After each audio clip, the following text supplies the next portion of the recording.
আমার বন্ধুরা বাবারা আমার আল্লাহ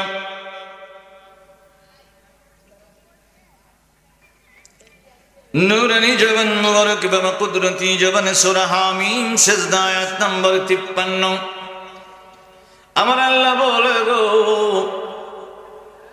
বিসমিল্লাহির রহমানির রহিম। আল্লাহু আকবার বললে তাফসীরে কাশফুল বায়ানে প্রমাণ করেছেন আমার আল্লাহর নাম হলো 3000, এক একটা নাম যখন করলে এক একটা বাজের সওয়াব আমার আল্লাহ ফেরেশতা দ্বারা আমলনামায় দিয়ে দেয়। আমার নবী কামলিওয়ালা বলে আমার আল্লাহর 3000 নাম একসাথে যপন করলে যে সওয়াবটুকু সমষ্টিগত হয়ে জমা হয়ে যায়, একবার কোরআন তেলাওয়াতের পরে আল্লাহু আকবার চিৎকার করে বললে 40,000 সওয়াব আমার আল্লাহ দিয়ে দেয়। সানুরিহিম আয়াতিনা ফিল আফাক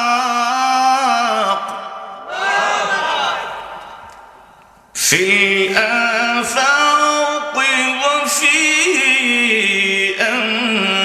أنفسهم حتى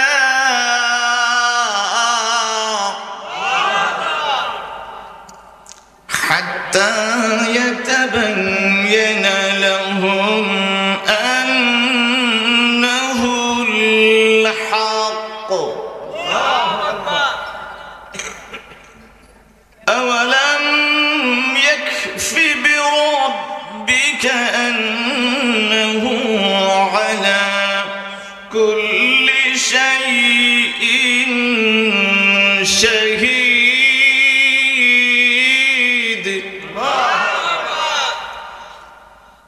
আমরা আল্লাহ একটু মনোযোগ দিয়ে ফাবের চুল থেকে মাথার তালু পর্যন্ত ফাবের চুল থেকে ফাবের তলা পর্যন্ত পুরা খবর আপনার কাছে আসেনি? নাই তো, আসেনি। কেউ সিমড়ি দিলেন না কইতে কথা কানা, কৌষ্টা লাগলেন না কইতে, একটু দেখা লাগলে কইতে। আমার আল্লাহ ইয়াতে বলতেছে সানুরিহিম আয়াতিনা ফিল আফাক, ওলির শান এই জন্য বলতে আরম্ভ করল। আমার আল্লাহ বলেন আমার আলামিনে আরশে আজিম থেকে তাহতা সারা পর্যন্ত পুরা জগতের ভিতরে যা আছে, ওয়াফি আনফুস, মানুষের চুল থেকে ফাবের তালু পর্যন্ত আমি আল্লাহ তা রেখে দিয়েছি। সুবহানাল্লাহ বলবেন। আমার আল্লাহর আলামিনে যা আছে মানুষের দেহে তা আছে। তারপরে আমার আল্লাহ বলেন হাত্তা ইয়াতাবায়্যানা লাহুম আন্নাহুল হক।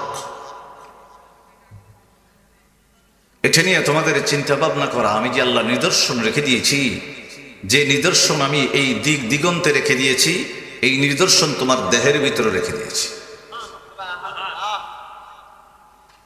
আমার বন্ধুরা বাবারা, সৈয়দ শাকুর রহমতুল্লাহি আল্লাহর একজন ওলি রে বন্ধু। আমার আল্লাহর ভাষা হলো ওলি। এই ওলি শব্দের অর্থ বাবা তিনটা। 1 নম্বর হলো আল্লাহর বন্ধু, 2 নম্বর হলো অভিভাবক, 3 নম্বর হলো সাহায্যকারী। জোরে কি বলা যাবে আল্লাহু আকবার? বন্ধু, পৃথিবীর জমিনে আমার আল্লাহকে রাজি খুশি করে যারা পৃথিবীর জমিনে আল্লাহর বন্ধু হয়ে গেল, মানুষের সাহায্যকারী হয়ে গেল, মানুষের অভিভাবক হয়ে গেল, আপনারা বলতে পারেন বলি এখানে ঘুমিয়েছে, অভিভাবক হইল কেমন করে? আপনারা বলতে পারেন এই বলি এবার সাহায্যকারী হলো কেমন করে? আল্লাহর বন্ধু এইটা মাইনা নিলাম, সাহায্যকারী মানতে পারলাম না। অভিভাবক মানে গার্জিয়ান মানতে পারলাম না।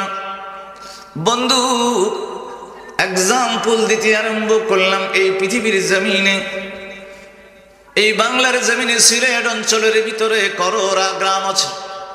আপনি যদি আপনার আব্বাকে জিজ্ঞাসা করেন আপনি কেমনে কি মুসলমান না হিন্দু ছিলেন, বলবে মুসলমান।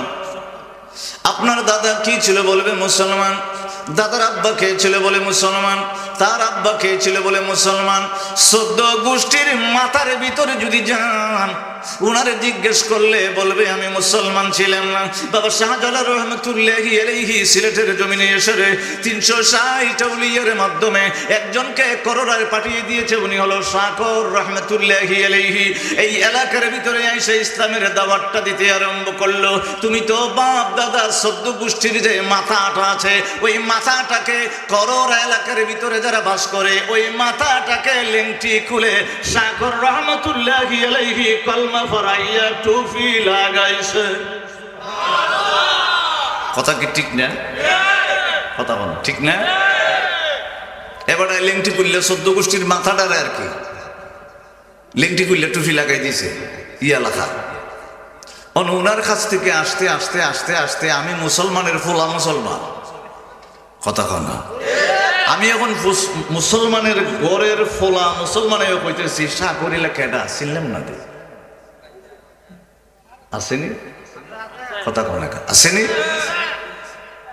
14 গোষ্ঠীর মাথাটারে বিশ্বাস করতেছে না। আপনারা কি কষ্ট নিতেছে? দেখেন ওনারা সাহায্য করে এটা কেমনে। আমার আল্লাহ বলে বিসমিল্লাহির রাহমানির রাহিম।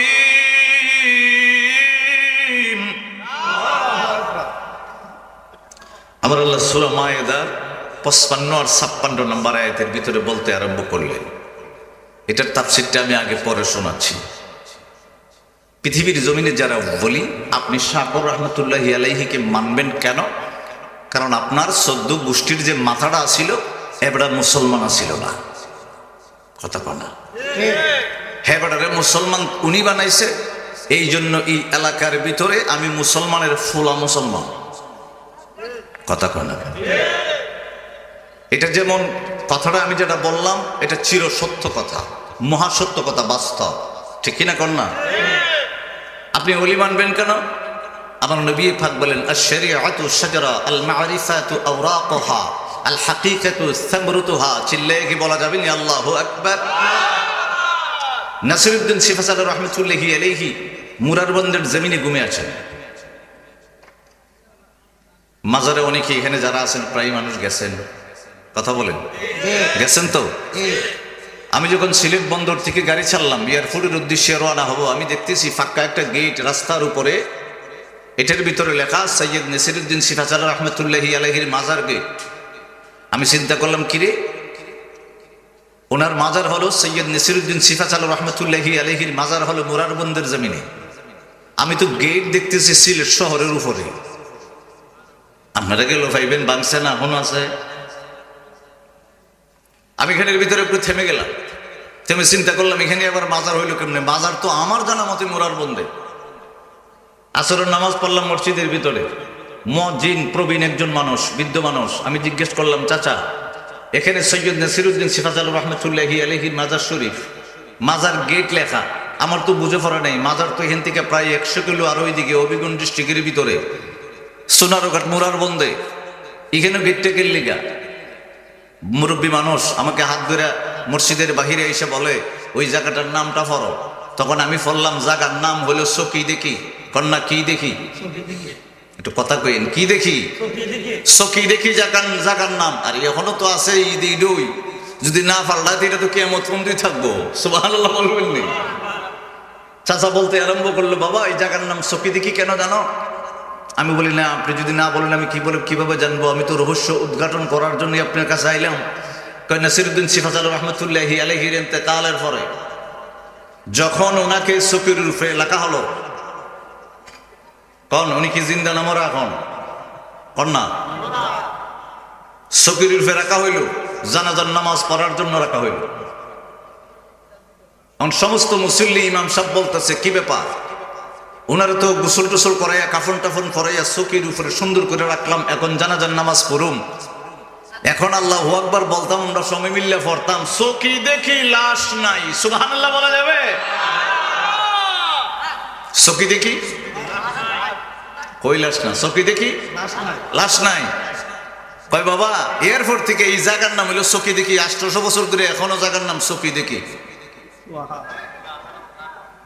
উনি হলো আল্লাহর বলি। তখন আমার কথা হলো ওই সময় তো সিনজি নাই, টমটম নাই, বাস নাই, ট্রেন নাই, এরপরে আবার ইন্তেকালের পরে গেল কই? কথা কন, গেল কই? আমার আল্লাহ বলেন আউলিয়াই তাহতা কুবাই, হাদিসে কুদসি বলতে আরম্ভ করলাম আল্লাহর কথা। শুআবুল ঈমান ইমাম বাইহাকী রাহমাতুল্লাহি আলাইহি বলেন আউলিয়াই তাহতা কুবাই, আল্লাহ বলেন আমি আউলিয়াদেরকে আমার কুদরতি চাদর দিয়া ঢাকা রাখি। সহি আছে, লাশ নাই, তোরা দেখবে কেমনে? চিল্লায়ে কি বলা যাবে না আল্লাহু আকবার? ওলির শানটা বলে আমি ওয়াজে যাচ্ছি। আল্লাহ কয় আউলিয়াই তাহতা কুবাই, আমি আমার কুদরতি চাদরে ওলিকে ঢাকা রাখছি। লা ইয়ারিফুহুম গায়রি, আমি ছাড়া পৃথিবীর জমিনে এই ওলিকে আর কেউ চিনে না। এখন উনি আইসা খোয়াই নদীতে, মুরারবন্দের পাশে খোয়াই নদী, খোয়াই নদীর ভিতরে লাশ ভাসতেছে। শাকর রহমতুল্লাহি আলাইহির সঙ্গে কই ভাসতেছে? কথা কর না, কই ভাসতেছে? খোয়াই নদীতে ভাসতেছে। কিছু মানুষ গোসল করার জন্য নামছে। ইতিহাস বলতেছি, ইতিহাসের সাথে আমি হাদিস যোগ করতেছি। কিভাবে, কেমনে কেমনে আইলো, কিভাবে কিভাবে সম্ভব? সুবহানাল্লাহ বলবেন না? কারণ এইভাবে ইতিহাস বললে পৃথিবীর জমিনে মুসলমানের গড়ের মুসলমান কিছু হুজুর আছে, কয় মানি নাই যা। কথা কনা করে, কিন্তু তার 14 গোষ্ঠীর মাথাটা কি ছিল? কথা কনা কি ছিল? এরা ওই লেংটি কুল্লা 14 গোষ্ঠীর মাথাটারে টুপি ফিন্দাই দিছে। কথা কনা করে কিছু লোক গোসল করতে নামছে, লাশ ভাসতেছে, লাশে জবান দিয়ে কথা বলতে আরম্ভ করছে। ছেলে কি বলা যাবে আল্লাহু আকবার? ডাক দিয়া বলে আমার একটু উড়াইয়া এলাকার যে হুজুর আছে তারে দিয়ে আমার জানাজার নামাজটা কইরা দাফন করবি, তে দাফন দে করবি, আমারে ফুক পশ্চিম করিস। এখন লাশ যখন মানুষ খোয়াই নদীর ভিতরে দেখে, এরা তো ভয় পাইছে, তাও লাশে আবার কথা কয়। কথা কনা কি কয়? কথা কয়। কেউ কেউ দৌড়ে ফারে উঠে গেছে। একজনের মনের ভিতরে আমার আল্লাহ সাহস দিয়ে দিছে, কাছে কয় আপনি যেগুলা বলতেছেন জানাজার নামাজ পড়তাম, এলাকার মানুষ দিয়ে ফরাইতাম, আপনি যে কথা কইতেছেন, কয় আমি অনেক দূর থেকে আইছি, সিলেট থেকে আইছি, এরা জানাজার নামাজ পড়তে আসিল। সুবহানাল্লাহ বলবেন না? এতক্ষণ পর্যন্ত আমার গল্পটা শুই না, মনে হবে এটা একটা গল্প, তবে এখন হাদিস দিতেছি। আল্লাহু আকবার বলা যাবে?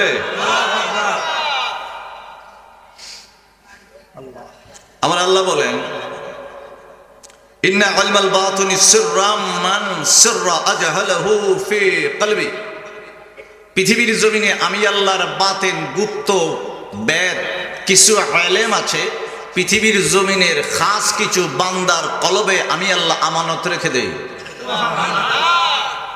তারপরে আমার আল্লাহ বলে ইবাদি ওয়ালা ইয়াকিফ আলাইহিন আহাদান গায়রি, আমি যে আমার গুপ্ত রহস্য বাতিনি এলেমটা তার অন্তরের ভিতরে আমানত রেখে দিলাম, আমি আল্লাহ ছাড়া আর কেউ পৃথিবীর জমিনে বুঝতে পারে না। সুবহানাল্লাহ বলা যাবে?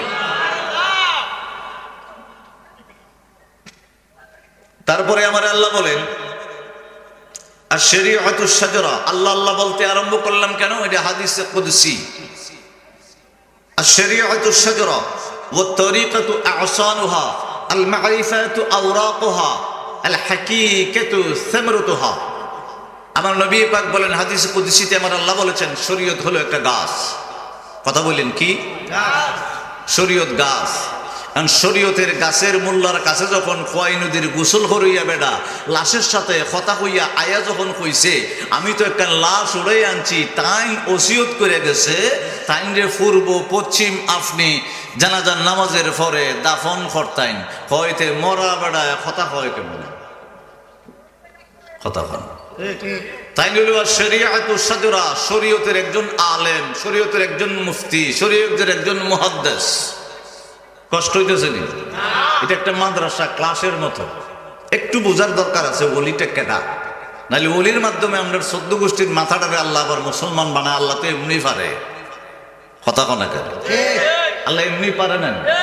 আল্লাহর গোলামরারে পাঠায়া ইয়ামুন দেশ থেকে পাঠায়া সিলেটের জমিনে আমরা মুসলমান বাড়ায়, কারণটা কি? শরীয়তের মূল্য মানে আশ-শরীআতু শাজরা, শরীয়ত হলো একটা গাছ। আর তরিকাতু আসানুহা, তরিকত হলো শরীয়তের গাছের ডাল। সুবহানাল্লাহ বলবে। তরিকত আল মারিফাতু আওরাকুহা, শরীয়তের গাছের পল্লব পাতা হলো মারিফত। আল হাকিকাতু সামরুতুহা, শরীয়তের গাছের ফলটা হলো হাকিকত। সুবহানাল্লাহ বলা যাবে। তখন ওই লোকটা বলতেছে, হুজুর আপনি তো মানলেন না, কারণ এই বেটা তো আশ-শরীআতু শাজরা, গাছও লাগাইছে, আর তরিকাতু আসানুহা, ডালও লাগাইছে তরিকত দিয়া। আল মারিফাতু আওরাকুহা, সে আবার শরীয়তের গাছের পাতাও লাগাইছে। আল হাকিকাতু সামরুতুহা, শরীয়তের ফল খাইছে। সিলেট থেকে নাকি খোয়াই নদী দিয়া বাদশা বাদশা আইছে। তে এই বেটা কথা কইতো নাকি আপনি মরণের পরে কথা কইবেন? সিল্লে কইতেন না আল্লাহু আকবার। কষ্ট পাইতেছে? যদি আমার কথা কষ্ট পান, কথা তো আর এটা আমার না, কথা কটা কেন? কথা এটা হাদিসের, না কি এর? হাদিসের কথা। এখন জানাজার নামাজ পড়াইছে সৈয়দ নাসিরউদ্দিন সিফাজাল রাহমাতুল্লাহি আলাইহিকে। জানাজার নামাজ পড়াইয়া, উনি তো আলেম মানুষ, উনি বলছে শরীয়তের একটা বিধান আছে। আসলেই তো আছে, শরীয়তের বিধান আছে, ওনাকে উত্তর দক্ষিণ করেই দিতে হবে। উনি যদিও বলে পূর্ব পশ্চিম, তারপরে দেওয়া যাবে না। ওনাকে যখন উত্তর দক্ষিণ দেওয়া হলো, আমার আল্লাহর সাথে নাসিরউদ্দিন সিফাজাল রাহমাতুল্লাহি আলাইহি তো আগেই একটা বাজেট করে নিয়েছিল, আল্লাহ তুমি তো সমস্ত পৃথিবীর মানুষদেরকে উত্তর দক্ষিণই দিবা, আমার দয়া করে পূর্ব পশ্চিম দিলি আর কি হইব। আমার আল্লাহ তো ওনার কথা মঞ্জুর করে নিছে। ওনাকে দাফন করার পরপরই তো আমার আল্লাহ নিজের কুদরতে উত্তর দক্ষিণ কবরটারে পূর্ব পশ্চিম করে দিয়েছেন। এ হলো বলি। আমার বাবার বন্ধুরা, আমার আল্লাহ বলতে লাগলেন, আমার নবী পাকের একজন সাহাবী বন্ধু আবু তুফাইল আমির বিন ওয়াসিয়া রাদিয়াল্লাহু তাআলা আনহুর কথা বলতে আরম্ভ করলেন। রাহমাতুল্লাহি আলাইহি কে প্রমাণ করার জন্য আমার নবী পাকের দরবার থেকে বাবা আসতে হবে। আমার নবী পাকের দরবারে নবী কামলিওয়ালার কলেজের টুকরা সাহাবী আমির বিন ওয়াসিয়া রাদিয়াল্লাহু তাআলা আনহু ইমাম বুখারী রাহমাতুল্লাহি আলাইহি কিতাবুজ যুআফা সগীরের ভিতরে লিখতে আরম্ভ করলেন, আমির বিন ওয়াসিয়া আমার নবী পাকের দরবারে কাঙ্গালের মতো বসে থাকতেন। বাবা ফজরের নামাজে আসলে পরে জোহরে যাইতেন না, কারণ ঘরের ভিতরে খাবার নাই। আসরে যাইতেন না, মাগরিব যাইতেন না, এশার নামাজ পড়ে ঘুমাইবার জন্য রাত্রেবেলা উনি ওনার ঘরের ভিতরে যাইতেন। আমার নবী পাক ডাক দিয়ে বলে, আমির বিন ওয়াসিয়া রে, সকাল বেলা ফজরের নামাজ পড়ার জন্য আসো, জোহরেও যাও না। আমি নবী পাকের ঘরে সবসময় খাবার থাকে না, কোন সময় তোমাকে খেজুরের টুকরা দিতে পারি, রুটির টুকরা দিতে পারি, কোন সময় উপবাস থাকো। আমির বিন ওয়াসিয়া রাদিয়াল্লাহু তাআলা আনহু ডাক দিয়ে বলে, ইয়া রাসূলুল্লাহ, ইয়া হাবিবাল্লাহ, নবী গো, ওগো দয়াল নবীজি, আমার ঘরের ভিতরেও খানা নাই, খানার জন্য আমার কোনো চিন্তা নাই, খানার জন্য আমার কোনো ভাবনা নাই, কষ্ট যাতনা অন্তরের ভিতরে নাই। দয়াল নবী গো, আমার আব্বা নাই, আমার আম্মা নাই, কেউ নাই, ঘরের ভিতরে কোনো মানুষও নাই, কার সাথে গিয়ে আমি সময় কাটাইব? আমার নবী বলে, আমির বিন ওয়াসিয়া রে, এই আমির বিন ওয়াসিয়া, যদিও ঘরের ভিতরে তোমার কেউ নাই, আব্বা আম্মা আত্মীয় স্বজন নাই। আমির বিন ওয়াসিয়া বলে, ইয়া রাসূলুল্লাহ, কেমনে থাকবে? মক্কা মুআজ্জামায় রেখে রেখে আপনি নবীর সাথে মদিনা মুনাওয়ারায় হিজরত করেছি। আমার নবী ডাক দিয়ে বলে, আমির বিন ওয়াসিয়া রে, যেহেতু ঘরের ভিতরে কেউ নাই, তোমার ঘরটারে দেখার জন্যে তোমার একজন স্ত্রী লাগবে রে। আমির বিন ওয়াসিয়া বলে, ইয়া রাসূলুল্লাহ, কে আমার কাছে বিয়ে দিব? আমার যত সম্পদ আছে, দুম্বা ছিল, ওট গোলা ছিল, আমি মক্কা মুআজ্জামায় রেখে আসলাম। ওগো দয়াল নবী গো, এখানে তো আমার কেউ নাই, মসজিদে নববীর পাশে সারাদিন বসে থাকি। ইয়া রাসূলুল্লাহ, রাত্র বেশি গেছে, কষ্ট হইতেছে না? আধা ঘন্টা করি, কি বলেন? করতাম না? আমির বিন ওয়াসিয়া ডাক দিয়ে বলে, ইয়া রাসূলুল্লাহ, ইয়া হাবিবাল্লাহ, নবী গো, আমরা তো কিছু নাই, মসজিদে নববীর সামনে আমি বসে থাকি। আপনি নবীর দরবারে কোনো হাদিয়া আসলে, তোহফা আসলে, খাবার আসলে আমি খাই। আমি বিয়ে করবো কেমনে? আমার বিয়ে দিব কেডা? আমার নবী ডাক দিয়ে বলে, আমির বিন ওয়াসিয়া রে, সকাল বেলা খানা দিলে রাত্রে দিতে পারি না, দুপুরে দিতে পারি না, এই জন্য মনে কইরো না মদিনার কোন মানুষের মেয়ে তোমার কাছে বিয়ে দিবে না। তুমি কার দরবারে দিনই যাপন করো জানুনি? আমি নবী কামলিওয়ালা হইলাম এই দুনিয়া এবং আখিরাতের বাদশাহ। সুবহানাল্লাহ। এই আমার বন্ধুরা, আমির বিন ওয়াসিয়া বলে, ইয়া রাসূলুল্লাহ, ভুল করেছি, আর এরকম হবে না। আমার নবী পাকের দরবারে আমির বিন ওয়াসিয়া বলে, ইয়া রাসূলুল্লাহ, আপনি বিয়ের ব্যবস্থা করেন। আবার নবীজি আনসার একজন সাহাবীকে জোহরের নামাজের সময় নামাজের পরে বললেন, আমি যখন নামাজ শেষ করব রে, তুমি একটু বসবা, তোমার সাথে আমার কথা। বন্ধু, আনসার সাহাবী বাবা জোহরের নামাজের পরে মসজিদে নববীর ভিতরে বসে গেলেন। আমার নবী পাক বললেন, সাহাবীরে, তোর একটা মেয়ে আছে, আমির বিন ওয়াসিয়ার সাথে একটু বিয়ে দিবি। আমরা হইলে একটু চিন্তা ভাবনা করতাম, মসজিদে নববীতে বৈশা আমরা যদি হইতাম, বলতাম বাড়িতে আমার স্ত্রীর সাথে একটু পরামর্শ করে বিকাল বেলা বলবো রে। আনসার সাহাবী বলে, ইয়া রাসূলুল্লাহ, আপনি যেহেতু বলেছেন, আর কোনো দ্বিধা নাই, দ্বন্দ্ব নাই, পরামর্শ নাই, কিচ্ছু নাই, রাজি হয়ে গেলাম। এখনই আমার মেয়েটা নিয়ে আসবো, আপনি নবী কামলিওয়ালা নিজ জবান দিয়ে বিয়ে করায় দিবেন। সুবহানাল্লাহ। সাহাবীরা কেমন ছিল বাবা? আবার নবী কামলিওয়ালার পাগল দিওয়ানা আমির বিন ওয়াসিয়া রাদিয়াল্লাহু তাআলা আনহু আসরের পরে যখন বিয়ে হয়ে গেলেন, বাসর রাত্রে যখন ঢুকে গেলেন, ওনার নববধূ স্ত্রী ডাক দিয়ে বলে, স্বামী রে, আল্লাহর দরবারে একটা চাওয়া আছে, 2 রাকাত নফল নামাজ পড়তে চাই। স্বামী স্ত্রী দুজনে মিলে আমার আল্লাহর কদমে একটা দোয়া করতে চাই। আল্লাহ যদি আমার গর্ভে আপনার মাধ্যমে সন্তান দান করে, আমি আল্লাহ এবং রাসূলের কদমে কুরবান করব। আমার আল্লাহ বাসর রাত থেকে বন্ধু পরীক্ষা আরম্ভ করে দিয়েছে। পরীক্ষা কতদিন করতে আরম্ভ করলো বাবা? আমির বিন ওয়াসিয়া রাদিয়াল্লাহু তাআলা আনহু বিয়ের পরে 1 বছর 2 বছর নয়,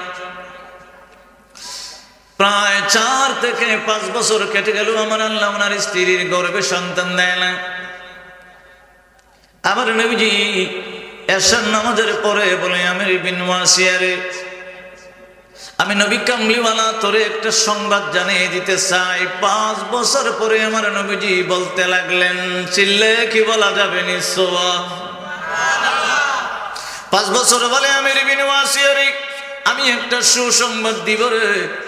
এই বছর আমি নবী কামলিওয়ালা উহুদের ময়দানে দান মুবারক শহীদ করব রে।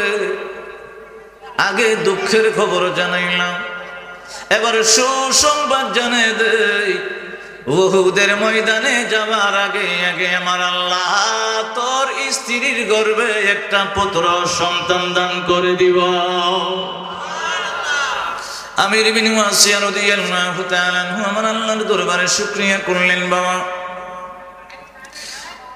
আমার আল্লাহর দরবারে শুকরিয়া জ্ঞাপন করে মসজিদে নববী থেকে বাবা বাড়ির দিকে রওনা হয়ে গেলেন। স্ত্রীকে সুসংবাদটা জানিয়ে দিলেন, স্ত্রী রে, আল্লাহর নবী নূরানি জবান মুবারক দ্বারা বলে দিয়েছে, এই বছরই আমার আল্লাহ তোমার মেয়ে না একটা ছেলে সন্তান দান করবে, তোমার গড়বে। তুমি বিয়ের রাত্রিবেলা বাসর রাত্রে নিয়ত করেছিলাম, 2 রাকাত নামাজ পড়ে পড়ে আমার আল্লাহর কুদরতি কদমে 4টা সেজদা দিয়ে বলছিলাম মোনাজাত, যদি ছেলেদের আল্লাহ এবং রাসূলের কদম মুবারকে কুরবান করবা। আমার নবীজি নূরানি জবান মুবারক দিয়ে সংবাদ দিয়েছে, এটা আর মিস হবে না। সুবহানাল্লাহ, সুবহানাল্লাহ। বন্ধু আমির বিন ওয়াসিয়া রাদিয়াল্লাহু তাআলা আনহু ওনার স্ত্রী আমার আল্লাহর দরবারে বাবা শুকরিয়া জ্ঞাপন করে, স্বামী রে বাসর রাত্রের ওয়াদা আমি আল্লাহর সাথে যেটা করেছিলাম আমি বলি নাই, আমি কোনোদিন বলবো না। আমার আল্লাহ যদি আমার করবে ছেলে সন্তান দান করে, বাসর রাত্রে আমি যে কথাটা বলছিলাম ওই কথাটাই আমার ঠিক থাকবে গো। কিন্তু আমার একটা প্রশ্ন রে স্বামী, ও স্বামী রে, ফজরের নামাজে যাই আমার নবী কামলিওয়ালার কদম মুবারকে একটা কথা জিজ্ঞাসা কইরো, 5 বছর যাবত আমার আল্লাহ সন্তান দেয় না, এখন কেন দিল? 2 নাম্বারটা বইল, আমরা যে মানুষের চুলের আগা থেকে শুরু করে পায়ের তলার সমস্ত বিবরণ নবীর কাছ থেকে শিখে শিখে আমি স্ত্রীর কাছে আইসা বইল। সুবহানাল্লাহ। আপনারা যদি জানার ইচ্ছা থাকে তাহলে হাদিস দিয়ে কইতাম পারি বা কোরআন দিয়া, কথা কয় না, একবারে মাথার চুল থেকে ফার তলা পর্যন্ত। যারা ডাক্তারে কোনোদিন এন্ডোস্কোপি বলেন আর আলট্রাসোনোগ্রাফি বলেন আর এমআরআই বলেন না করে ফোরাফুরি বলেন, আল্লাহর কারিগরি কোনোদিন বুঝাইতে পারতো না। কথা বলা করে পারবনি। এই যে নাকটা দিয়া শ্বাস ওটু ফেরেস্তা ভিতরে ঢুকায়, আবার ফেরেস্তা বাহির করে, ফেরেস্তা ডিউটিতে আছে। কথা হয় না। আল্লাহ যদি কইতো পৃথিবীর জমিনে যত অক্সিজেন আছে এটা আমার, ওই জমিনটাও আমার, আসমানটাও আমার, সবকিছু আমার, তুই নিজে শ্বাস নিচ্ছারিস, বুঝছেন না মনে? আল্লাহ যদি আপনারে কইতো তুই নিজে শ্বাস নিস আর সারিস, কিতা করলেন না? ঠিক না? কেন এছাড়াও ভয় আছেন নি? আল্লাহ ফেরেস্তা দ্বারা আমার ভিতরে অক্সিজেন ঢুকাই দিয়ে প্রাণটা বাঁচিয়ে রাখছে। ফেরেস্তায় ভিতরে দেয়, আমার ফেরেস্তায় আবার বাহির করা। চিল্লায় বলা যাবে না আল্লাহু আকবার। মানব গাড়ি হাওয়ায় চলে, দেখতে গাড়ি কি সুন্দর, মানব গাড়ি হাওয়ায় চলে। আসলে হাওয়ায় চলে না, কথা বলে। আসলে কি হাওয়ায় চলে না? কথা বলে। আসলে হাওয়ায় চলেনি, ফতুয়া পরে যে মৌলবী ফতুয়া দিব, এই মৌলবীর 14 গোষ্ঠীর আগাড়া আছে না, এয়ারপোর্ট থেকে যাতে আছে তাদের মানে না। কথা কেন? মানব গাড়ি হাওয়ায় চলে, দেখতে গাড়ি কি সুন্দর, আমার মালিক আজব কারিগর, বলেন আমার মালিক আয় আমার মালিক। গাড়ির নাট বল্টু ছাড়া, হায় হায় 2 চাকা খাড়া, বাতাস নেই আর বাতাস ছাড়ে, লাগে না বাড়া। কথা কনা করে আল্লাহ যদি কইছো শ্বাসটা ঠিক আছে তুই নিতে না, আমি ফেরেস্তা দিয়ে ঢুকামো আবার বাইর করো, তবে প্রতিদিন ভাষণে দেবে মসজিদে। কথা বল। আচ্ছা খন্না করে দিল থেকে খন্না কিরুমুলি হইলে রাত্রে মাগরিবের সময়, মাগরিবের নামাজের সময় আল্লাহ যদি কইতো 500 টাকা মসজিদে প্রত্যেক দিন লয়ে যাবে ফেরেস্তা দিয়ে, ওই শ্বাস ভিতরে ঢুকামো বাড়ি করামো 500 দিস। আচ্ছা কি মনে লইলে? আমার মনে হয় না পৃথিবীর জমিনে কোনো আমার মতো না ফরমানা থাকলো হইলে সব সুযোগ হয়ে গেলে বলে। কথা কনা করে সেজদাত করে বলে 500 ডেলি দিতে পারতাম না। কথা কনা করে ডেলি 500 করতে গিয়ে মুরুজি করে 300, তোমার দিলাম 500। এটা কেমনে কি? তোমার যত হুকুম আছে একটা ছাড়তাম না, তারপর সই করে ছেড়ে দিলে। কথা কন না করে খালি যদি কইতো দিনের বেলা সূর্য উড়াইতাম না রে, যা ডেলি দেওয়ান লাগতো না, মাসে 5000 দিবি। খামইলে এই বিদ্যুতে খামইল কথা কন না, খামইল গাড়ির নাট বল্টু চারা, হায় হায় দুই চাকা খারা, বাতাস নেই আর বাতাস ছাড়ে লাগে না বরফ। এমন গাড়ি যে বানাইছে, এমন গাড়ি যে বানাইছে, না জানি সে কি সুন্দর আমার মালিক আজব কারিগর, বলেন আমার মালিক আজব কারিগর, আসলেই বলেন আমার মালিক আজব কারিগর। গাড়ির ইঞ্জিন চমৎকার, তাতে কলকবজার বাহার, একবার নিবে একবার জ্বলে আজগবি কারবার। আপনি কইবেন একবার নিভে একবার জ্বলে কেমনে, রাত কেলা ঘুমাইলে নিপে জায়গা। সুবহানাল্লাহ কইছেন না? আল্লাহ কয় আমার বন্ধু মোস্তফা কল আপনার উম্মতি রে, যে বেলা রাত্রে ঘুমায় রুহুডা বাইরে আমি আল্লাহর কুদরমের সেজদায় ফিরে যায়, কুদরতি কদমে যাইয়া। সুবহানাল্লাহ বলবেন না? এই সময় তো নিপে জায়গা, এরপরে আমি আল্লাহ আবার জ্বলাই দিই। কথা কথা করে গাড়ির ইঞ্জিন চমৎকার, তাতে কলকবজার বাহার, একবার নিবে একবার জ্বলে আজগবি কারবার, বলেন একবার নিবে একবার জ্বলে আজগবি কারবার। দিনে রাতে চলছে গাড়ি, দিনে রাতে চলছে গাড়ি, নাই যে কোনো বিরাম, আমার মালিক আজব কারিগর, বলেন আমার মালিক আজব কারিগর। গাড়ির মনি দ্বারা কঠিন সিল মোহর মারা, দিন তারিখ শেষ হইলে দিবে না সারা। কথা কনা করে গাড়ির মোহনি দ্বারা কঠিন সিল মোহর মারা, দিন তারিখ শেষ হইলে দিবে না সারা। চইলা যাইব তাহার কাছে, চইলা যাইব তাহার কাছে, আসল মালিক যিনি তার আমার মালিক আজব কারিগর, বলেন আমার মালিক আজব কারিগর। আচ্ছা কথা লাইন একটু সুর দিয়া কইছি, এর লেগে গান মনে করলো তো না। কথা লাইন ঠিক আছে নি? কথা কনা করে ঠিক আছে নি? এটার সাথে যদি এই সি লইয়ে লিখতাম তো এটা গান হয়ে গেল বলে, এই সি তো আপনারা বুঝুন। কথা কনা কেন বুঝুন না? নেই আপনারা কি শীত বেশি করতেছেন? তাবারক বলে আছে আলহামদুলিল্লাহ। আর আইসি তো আল্লাহর ওলির দরবারে, ইন্না রাহমাতাল্লাহি করিবুম মিনাল মুহসিনিন। আল্লাহ কয় নিশ্চয়ই, ইন্না রাহমাতাল্লাহি আমি আল্লাহর রহমত, করিব মানে কাছে, মুহসিনিন মানে শাকর রহমাতুল্লাহি আলাইহি। সুবহানাল্লাহ বলবে। জানি কষ্ট হবে, কারণ 12টার পরে মানুষের দেহের ভিতরে একটু ক্লান্তি আসে। কেউ ব্যবসা করেন, কেউ কৃষিকাজ করেন, কেউ গাড়ি চালান, কেউ না কেউ একটা না একটা কিছু করেন। এই জন্য 12টার পরে শরীর স্বাস্থ্যের ভিতরে আল্লাহর একটা সিস্টেমই আছে, দেহের ভিতরে একটা ক্লান্তি আসবেই, গুম গুম ভাব আসবেই, এটা আল্লাহর একটা নিয়ম। ঠিক কিনা কর না? আমার বন্ধু আমির বিন ওয়াসি আমার আল্লাহর রাসূলের দরবারে জিজ্ঞেস করে, ইয়া রাসূলুল্লাহ, নবী গো,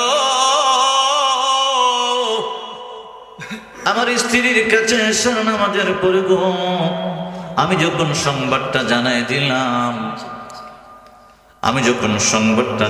দিলাম, আমার স্ত্রী আমাকে বলে দিল 2টা জিনিস আপনার কাছ থেকে জানার জন্য। আমাদের ইউনিয়নের সম্মানিত চেয়ারম্যান আসছে, জনাব সৈয়দ আতাউল মুস্তফা সুহেল সাহেব। মারহাবা কন্যা, আর জোরে কন্যা মারহাবা।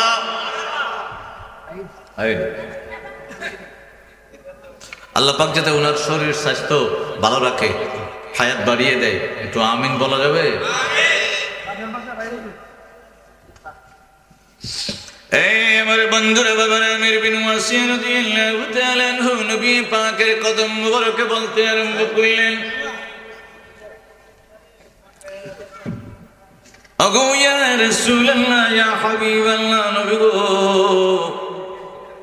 আমার স্ত্রী আমাকে বলে দিয়েছে মানুষের মাথার চুলের আগা থেকে পা পর্যন্ত মানুষের দেহে আমার আল্লাহ কি কি রাখছে একটু জানায় দেবার জন্যে আমার নবী ডাক দিয়ে বলে, আমির ইবনে ওয়াসিয়ারি অনেক কিছু রেখে দিয়েছে মানুষের চুলের আগা থেকে পায়ের তলা পর্যন্ত। আমি নবী কামলিওয়ালা একটা একটা করে বললে তো তুমি মনে রাখতে পারবে না। আমি নবী একটা আয়াত মুবারক শুনাইয়া তিনটা জিনিসের কথা বইলা দেই। আজকে রাত্রে যাইয়া স্ত্রীকে বইল, আমার নবী পাক নিজের জবান মুবারক দ্বারা কোরআনে পাক তেলাওয়াত করতে আরম্ভ করলো। হুয়াল্লাযী মারাজাল বাহরাইনি হাযা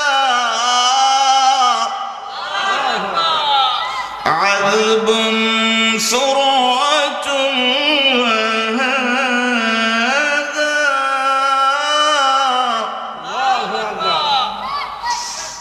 وهذا ملح أجاج وجعل بينهما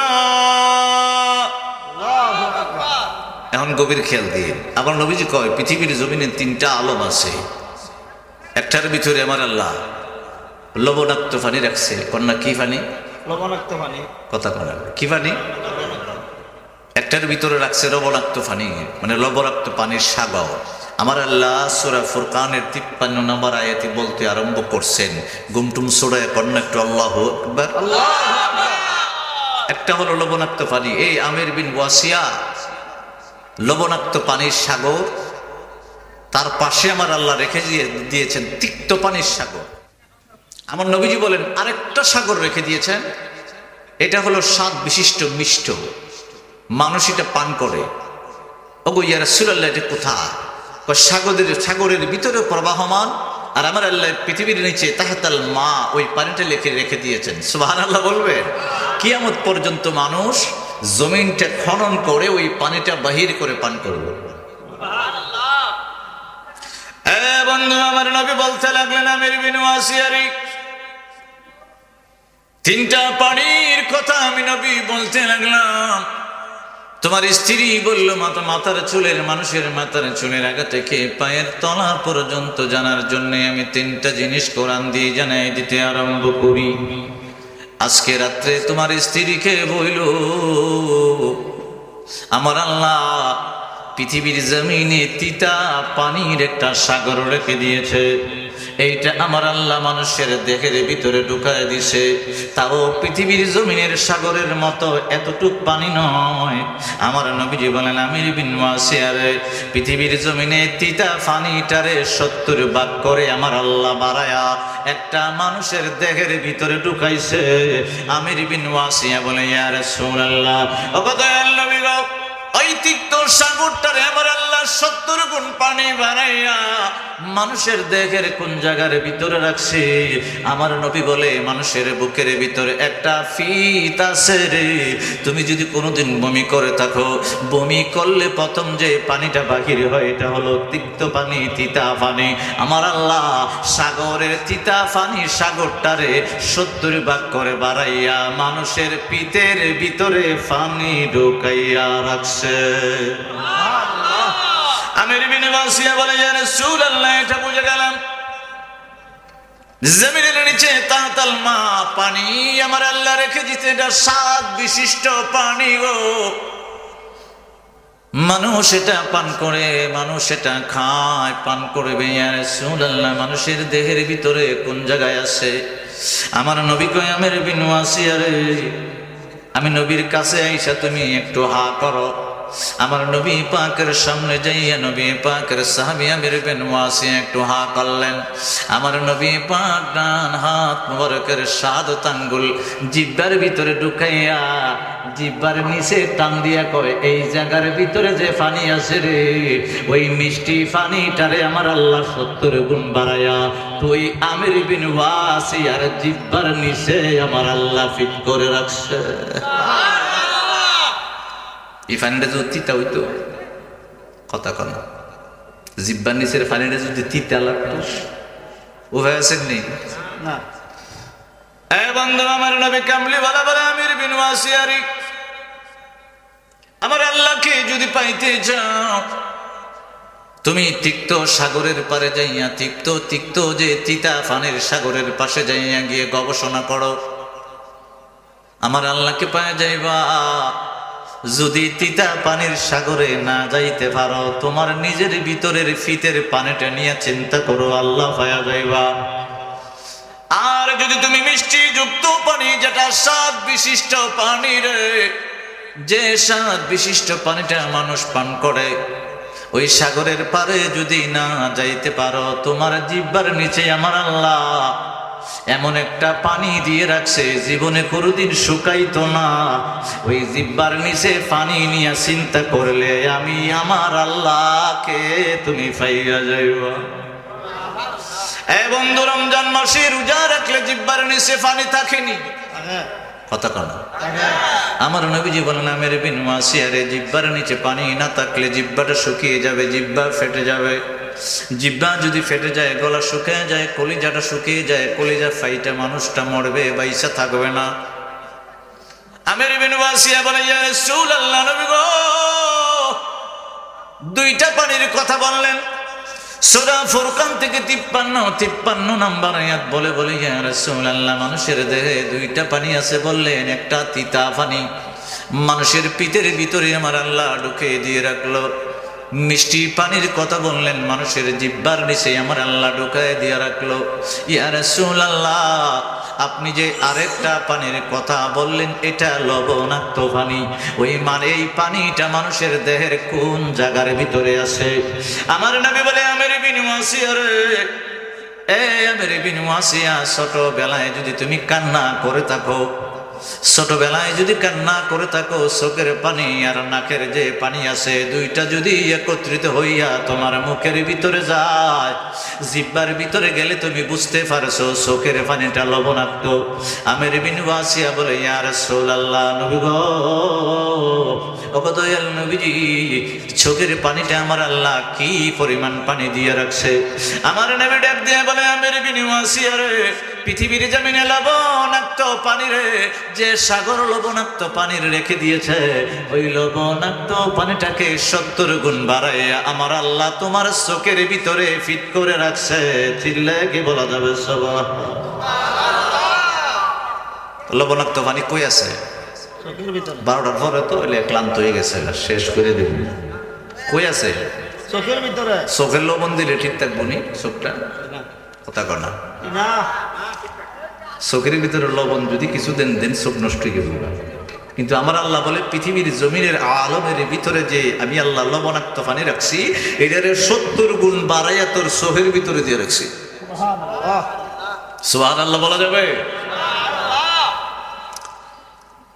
আমার বন্ধু আমার নবী কামলিওয়ালা বলে আমি আমির বিন ওয়াসিয়া রে, তিনটা কথা তোমার স্ত্রীকে জানিয়ে দিল। 3 পদার্থের পানি আমার আল্লাহ এতটুক পানি পরিমাণ, এমন একটা পরিমাণ দিলাম, পৃথিবীর সাগরের ভিতরে তিক্ত পানি একটা সাগর 70 গুণ বাড়ায় দিয়ে দিল, মিঠা পানির সাগর 70 গুণ বাড়াইয়া মানুষের দেহে দিয়ে দিল, লবণাক্ত পানি 70 গুণ বাড়াইয়া মানুষের দেহের ভিতরে দিয়ে দিল। এই 3টা জিনিস নিয়ে গবেষণা করতে বলো তোমার স্ত্রীকে। যদি গবেষণা করবি আর দেরি হইবে না, আমার আল্লাহ পর্যন্ত পৌঁছতে তার জন্য সোজা হইয়া যাইব। সুবহানাল্লাহ। সুন্নিয়তের প্রচারের স্বার্থে ভিডিওটি লাইক, কমেন্ট ও বেশি বেশি শেয়ার করুন। আমাদের সাথে থাকুন। ধন্যবাদ।